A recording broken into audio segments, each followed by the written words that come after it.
ધૂળ ખાતી સાયકલોનો મુદ્દો ગૃહમાં ઉઠ્યો છે। કોંગ્રેસ એમએલએ ઇમરાન ખેડાવાલાએ પૂછ્યો છે સવાલ। ગૃહ રાજ્યમંત્રી હર્ષ સંઘવીએ ગૃહમાં આપ્યો છે જવાબ। 1999માં ભાજપ સરકારે આ યોજના અમલમાં મૂકી, બાળકોને શાળાએ જવા આ યોજના અમલમાં મૂકી। સરસ્વતી સાધના યોજનાની શરૂઆત કરવામાં આવી। કાર્ડ ન લાગે એટલે રંગ કરીને અપાય છે। લાખોની સંખ્યામાં આવે છે તેને ગોડાઉનમાં ન મૂકી શકાય। 4,444 રૂપિયામાં એક સાયકલની ખરીદી રકમ છે। 276 સાયકલ બાકી, તેની ડિલિવરી આવતા દિવસોમાં વિલંબ ન થાય તેની વ્યવસ્થા કરવામાં આવી છે। 5 વર્ષમાં સરસ્વતી સાધના યોજના અંતર્ગત 7,93,022 દીકરીઓને સાયકલ આપવામાં આવી।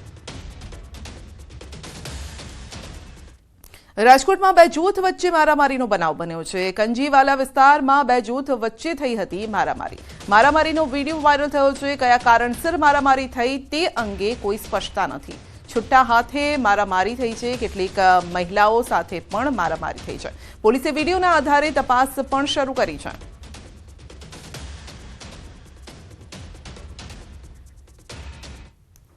રાજકોટમાં સીસીટીવી કાંડ બાદ પાયલ હોસ્પિટલનો જવાબ। આરોગ્ય વિભાગને લેખિતમાં આપ્યો છે જવાબ। લેબર રૂમમાં લગાવેલા સીસીટીવી અંગે જવાબ આપ્યો છે।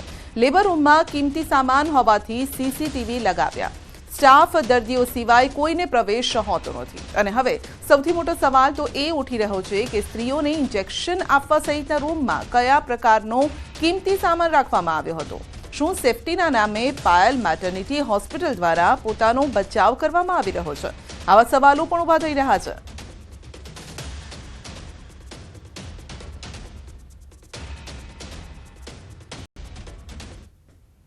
પાયલ મેટર્નિટી હોસ્પિટલની એને અંદર જે પોઈન્ટ વાઇઝ બધું લખ્યું છે એમાં, પણ એ લોકોએ પોતાની સેફ સાઇડ માટે એવું કે ભાઈ આ અમે લોકોએ સર્વેલન્સ માટે લગાવ્યા હતા, કંઈક પેલી મોંઘી વસ્તુઓ રાખી હતી એના માટે લગાવ્યા હતા।